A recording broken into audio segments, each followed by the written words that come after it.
এখন আপনাদেরকে এই শ্যামসুন্দরী মন্দির সম্পর্কে কিছু বলবার অন্যতম এবং প্রধান কয়েকটি কারণ আছে।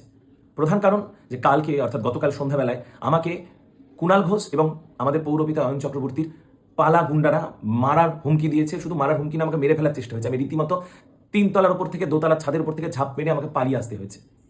যে কি পরিস্থিতিতে ছিলাম তার কোনো সীমা নেই। আমি বহুবার 100 ডায়াল করেছি। আমাদের লোকাল থানার বেশিরভাগ পুলিশ সেখানে উপস্থিত ছিল, ওসি সহ, কিন্তু তবুও তারা কোনো রকম সাহায্য করতে পারেনি। এর প্রধান কারণ কুণাল ঘোষের প্রভাব। সে ওই গুন্ডাগুলোকে বলে দিয়েছে তোরা যা ইচ্ছা তাই কর, লাশ ফেলে দে, তোদের কেউ কিছু করতে পারবে না। আপনারা বুঝতেই পারছেন যে উনার নির্দেশ ছাড়া এরকম কখনই হতে পারে না। তার কারণ প্রত্যেকবার থানা আমাদেরকে বাঁচিয়েছে। এখানে যে প্রথম কথাটা আসবে সেটা হলো মায়ের বিগ্রহ নিয়ে রাতারাতি পালিয়ে যাওয়ার কারণ। থানা আমাদেরকে সাহায্য করেছে। থানা আমাদেরকে বলেছে যদি মাকে বাঁচাতে চান তাহলে মাকে নিয়ে পালিয়ে যান। তাই মাকে ওইভাবে নিয়ে যেতে হয়েছে। আর আপনারা জানবেন, ওই যে বলছে যে মাকে একসঙ্গে আলাদা করার ব্যাপার, মায়ের যেহেতু শিলা বিগ্রহ, এটা সবসময় আলাদা থাকে, এটা আলাদা করেই নিয়ে যেতে হয়, না হলে বিগ্রহের ক্ষতি হতে পারে। আর এইভাবে ঢেকে নিয়ে যাওয়ার কারণ হলো যে মূর্তির ওরা ক্ষতি করতে পারে, বিগ্রহের ওরা ক্ষতি করতে পারে। আমাদের মায়ের শরীরের দিকে নোংরা কতগুলো হাত উঠতে যাচ্ছিল। আমরা কিছু মুহূর্তের মধ্যে মায়ের বিগ্রহ নিয়ে যে পালিয়ে যেতে বাধ্য হয়েছি, এবং পুলিশ আমাদেরকে বিভিন্নভাবে সাহায্য করেছে।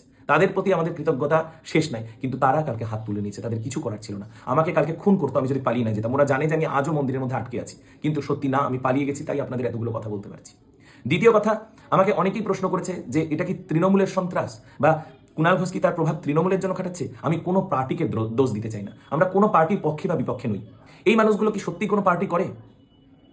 সোভিয়েত ইউনিয়নের একজন নেতার মৃত্যুদণ্ডে দণ্ডাদেশ দিয়েছিলেন স্বয়ং স্ট্যালিন, কিন্তু সে মৃত্যুর আগের মুহূর্তেও বলে গেছেন লেনিন স্ট্যালিন জিন্দাবাদ। আর এই কুণাল ঘোষ যে এত খারাপ অবস্থায় কিছুই ছিল না, তবুও সে মমতা ব্যানার্জিকে নানা রকম ভাবে দূষেছে। এ কি সত্যিই তৃণমূল পার্টির লোক, না ইনার ব্যক্তিগত স্বার্থ?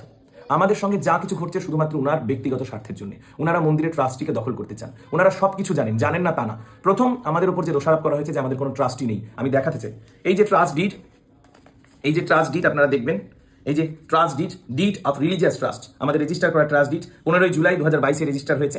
মায়ের প্যান কার্ড, মা শ্যামসুন্দরী ধর্মক্ষেত্র দেবত্ব ট্রাস্টের প্যান কার্ড, আপনারা ভালো করে দেখুন। এই যে রেজিস্টারের সিল সই, এই সব কিছু ওনারা জানেন। তাছাড়া আমরা প্রতি বছর ট্যাক্স রিটার্ন করি, সেই ট্যাক্স রিটার্নের এই যে কাগজ আপনারা দেখবেন, ট্যাক্স রিটার্নের কাগজ অডিট হয়েছে, ট্যাক্স রিটার্নের কাগজ আপনারা দেখবেন। আমাদের কোনো কিছুর মধ্যে 2 নম্বরই বা ঘাপলা নেই, সেটা ওরা সম্পূর্ণ রূপে জানে। আপনারা বুঝতে পারছেন না যে 1 জানুয়ারির দিনে যে মানুষ এত ভিড়ের মধ্যে মন্দির বন্ধ করে দিতে পারে, সেই মানুষ এবং তার পোশাক গুন্ডাদের সত্যি কি ক্ষমতা ছিল না যে চাল পাচার হচ্ছে না, ফুল পাচার হচ্ছে না, টাকা পাচার হচ্ছে না, হীরা পাচার হচ্ছে না, ধুলো পাচার হচ্ছে, খুলে একবার দেখানোর? ওর মধ্যে চালই যে আছে তার কি প্রমাণ? ওটা মন্দির থেকেই বেরোচ্ছে তার কি প্রমাণ? কেন অন্য কেউ রাস্তায় মাথায় করে নিয়ে রাত 2টোর সময় দৌড়ে চলে যেতে পারে না? আপনাদের মনে এই প্রশ্নগুলো কেন যাচ্ছে না? আমি এই প্রশ্ন আপনাদের কাছে করতে চাই। আপনারা কেন মিথ্যাকে সত্য বলে মেনে নিচ্ছেন? কালকে আমার মন্দিরে এসে আমাকে মারার হুমকি দেওয়ার প্রধান এবং অন্যতম কারণ কি? আমার ওই সত্যি কথা বলা, কৃষ্ণেন্দুর সত্যি কথা বলা। আমাকে বারবার বলতে বাধ্য করা হয়েছে যে কৃষ্ণেন্দু সত্যি যেটা বলেছে সেগুলো সব মিথ্যা, যাতে ওরা কৃষ্ণেন্দুকে নানাভাবে ফাঁসিয়ে পুলিশ হেফাজতে নিয়ে যেয়ে ওকে মারতে পারে। এটাই ছিল ওদের চক্রান্ত। আমি বুঝতে পারি এবং আমি নিমুখারামি করতে পারি না, কারণ কৃষ্ণেন্দু মায়ের জন্য বলেছে, সত্যি কথা বলেছে। ও নিঃস্বার্থ হয়ে শুধু মাকে বাঁচানোর জন্য বলেছে। আপনারা বলছেন বাবার গলায় দড়ি পরানো হয়েছে, মাকে ঢেকে নিয়ে যাওয়া হয়েছে। যদি পদ্মাবতীর ছেলে থাকতো তাহলে কি আলাউদ্দিন খিলজির সামনে মাকে খোলা অবস্থায় দাঁড় করাতে পারতো? আমরা পারিনি, আমরা মায়ের ছেলে। ওদের কোনো জাত থাকে না, কোনো ধর্ম থাকে না। দেখেছেন তো কুণাল ঘোষকে বারবার বলতে যে আপনারা কালীঘাটে যান, আপনারা দক্ষিণেশ্বরে যান, আপনারা অন্যান্য জায়গায় যান, ঠনঠনিয়ায় যান। ওরাই মায়ে মায়ে বিভেদ করে। আমাদের মন্দিরে হিন্দু, মুসলমান, খ্রিস্টান প্রত্যেকে আসে, দেশি বিদেশি বহু মানুষ আসে। আমরা একটা জিনিস জানি, এবং যারা আসে তারাও একটা জিনিস জানে, যে মায়ের কোনো জাত হয় না। শ্যামসুন্দরী কালী না, সে আমাদের মা।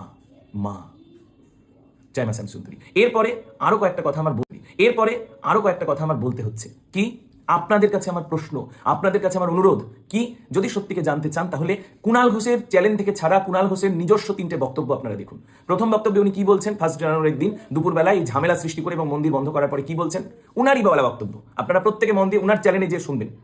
প্রথম বক্তব্যে বলছেন সরু গলি, সববাহী গাড়ি ঢুকতে পারে না, এখানে অ্যাম্বুলেন্স ঢুকতে পারে না, ডাক্তার ঢুকতে পারে না, খুবই খারাপ অবস্থা। এছাড়া অস্বাস্থ্যকর পরিবেশ হচ্ছে, মন্দিরের লোকেরা চোর, ইত্যাদি ইত্যাদি। তার জন্য মন্দির বন্ধ করে দেওয়া হোক এখান থেকে, বা মন্দিরকে সরিয়ে নিয়ে যাও, যা ইচ্ছা তাই করা হোক। দ্বিতীয় ভিডিওতে কি বলছেন, সেই দিনই ভিডিও ছাড়ছেন তিনি, কি বলছেন আপনারা সেই ভিডিওটা খুব মন দিয়ে শুনবেন। তিনি শেষের দিকে বলছেন যে তারা যদি প্রশাসনের সব শর্ত মেনে নেয় তাহলে আমরা মন্দির খুলতে রাজি আছি। তখন কি সত্যি 4 ফুটের ওই গলি, যেখানে সববাহী গাড়ি ঢুকবে না, যেখানে অ্যাম্বুলেন্স ঢুকবে না, সেটা চওড়া হয়ে যাবে? আমার বলা কথা না, আপনারা শুনবেন, উনার নিজস্ব বলা, নিজস্ব চ্যানেলের কথা। তারপরে তিনি কিছুদিন পরে আর একটি ভিডিও ডালছেন। কি বলছেন সেই ভিডিওতে? তিনি বলছেন আপনারা সাবধান হন, ওনারা নিউ টাউনে ঢুকছেন, আপনার এলাকায় ঢুকছেন, ওনাদেরকে মেরে তাড়ান, ওই মা আর ভেগধারী ছেলেদের মেরে তাড়ান। মা ভেগধারী? মা শ্যামসুন্দরী ভিখারি, আমরা তার ছেলে, আমরা ভিখারি, সত্যি কথা। কিন্তু মা কোনোদিন ভিখারি না, ওর কাছে শিব ভিখারি, তিনি রাজেশ্বরী। যে মা শ্যামসুন্দরীকে উনি ভিখারি বলতে পারেন, তিনি কি সত্যি মায়ের ভক্ত হতে পারেন? তার ওই কথায় কথায় বলা জয় মা, তার মধ্যে আপনারা ওর অহংকার এবং ভণ্ডামি দেখতে পান না? আসল ভণ্ড কে? আপনারা বিচার করুন। উনার 3টে ভিডিও শুধু আপনারা মন দিয়ে দেখুন, শ্যামসুন্দরী মন্দির সম্পর্কে বলা উনার 3টে ভিডিও খুবই মন দিয়ে দেখুন, আপনারা বুঝতে পারবেন যে আমরা সত্য না ওরা সত্য। তাছাড়া আমরা পুলিশকে প্রত্যেক সময় এই ভিড়ের জন্য প্রতিবার আমি অ্যাপ্লিকেশন করেছি। এই যে রেজিস্ট্রেশন নাম্বার আমাদের ট্রাস্টির, এই যে রেজিস্ট্রেশন নাম্বার, এই যে ট্রাস্টির নাম, এই যে ঠিকানা, এই যে থানা to the officer in charge Narkeldanga PS, তার রিসিভিং কপি, এই যে রিসিভিং, ভালো করে দেখুন প্রত্যেকটা, এই যে এতগুলো রিসিভিং কপি। এছাড়া কালকে যখন আমাকে জোর করে ওই মিথ্যাকে সত্য প্রমাণ করবার জন্য বাধ্য করা হয় এবং আমার ভিডিও করা হয়, আমাকে মৃত্যুর হুমকি দেওয়া হয় যদি আমি না বলি, সেই সময় আমি ওদের প্রত্যেককে বলেছি যে এই যে আমাদের কুণাল ঘোষ অয়ন চক্রবর্তী পৌরপিতার মাধ্যমে যে আমাদের ট্রাস্টিতে ঢুকতে চেয়েছে, সেটা শুধু আমাকে আলাদা করে বলেনি, হাজার হাজার মানুষের সামনে বলেছে। এই পাড়ার বা পল্লীবাসী যাদেরকে বলছেন তাদের প্রত্যেকের সামনে বলেছেন, চিৎকার করে 5 বার বলেছেন অয়ন চক্রবর্তী আমাকে ট্রাস্টিতে নিন। মিথ্যে কথা না, আমি প্রত্যেকবার নাকচ করেছি। এটা হলো 2024 সালের 24শে ডিসেম্বর মঙ্গলবার রাত্রিবেলা আমাকে একটা মিটিংয়ে ডাকে ওনার পার্টি অফিসে, এবং সেই সময় তিনি জোর করেই প্রস্তাব দেন এবং টোকেনের কথা, 30,000 টোকেনের কথা, সেটাও তিনি বলেছেন। পল্লীবাসী কি 10 জন দিয়ে হয়? আপনারা যাদের ভিডিও দেখছেন একবারও দেখেছেন? ওই 2 জনই কথা বলছে, 3 জনই কথা বলছে। আপনারা যান, আপনারা যে দেখুন, আমাদের ওটা স্লাম এরিয়া, সেই জন্য ওখানে কয়েক হাজার মানুষ আছে, ওই 10 জন 2 জন 5 জন নেই। আমি যেদিন মাকে নিয়ে আসি ওইভাবে ঢেকে, বৃহস্পতিবার পৌষ মাসের দিন, যে পৌষ মাসে কুকুর বিড়ালকেও ঘর ছাড়া করতে নেই, আমার হাজার অনুরোধ সত্ত্বেও যেদিন মাকে আমি ঘরে রাখতে পারি না, অথচ মায়ের নামে কেনা দলিল, আমি আপনাকে সেই দলিল দেখাচ্ছি, মায়ের নামে কেনা বাড়ি। ওনারা বলছেন না যে ভাড়া বাড়ি, আপনারা বিশ্বাস করে নিচ্ছেন, আমরা একটাও মিথ্যা না। দেখুন দেখুন, আমি দেখাবো, এই যে এই মায়ের দলিল, এই মায়ের দলিল, বাড়ির আমি ঠিকানা দেখাচ্ছি, দেখুন, এই যে প্রিমিসেস নাম্বার, এই যে প্রিমিসেস নাম্বার 23 হরিনাথদের রোড, কলকাতা 9, এই যে 23 হরিনাথদের রোড, এখানে মায়ের মন্দির অবস্থিত, এই প্রিমিসেস নাম্বার আপনারা দেখুন।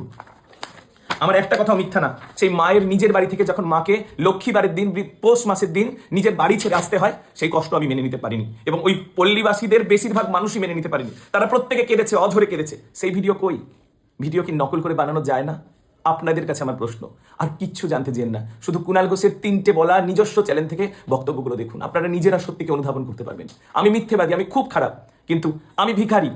আমার মতন মহাপাপী জগতে নেই, কিন্তু আমার মা শ্যামসুন্দরী ভিখারি না, আমরা ভেকধারী, আমার মা শ্যামসুন্দরী ভিখারি না। উনার যদি এই উদ্দেশ্যই থাকতো যে সরু গরিব বলে মন্দির এখান থেকে উঠে যাক, তাহলে কি উনি বলতেন যে প্রশাসনের সব প্রস্তাব মেনে নিলে মন্দির খুলে যাবে? উনি কি বলতেন যে নিউ টাউনের এলাকায় গেছে ওদেরকে মেরে তাড়াও? তার মানে ওনাদের উদ্দেশ্য কি? ওনার উদ্দেশ্য কি? মন্দির হতে দেবো না, মন্দির হতে দেবো এই শর্তে যদি আমাকে নেয়। এটাই হলো প্রশাসনের শর্ত। জয় মা শ্যামসুন্দরী।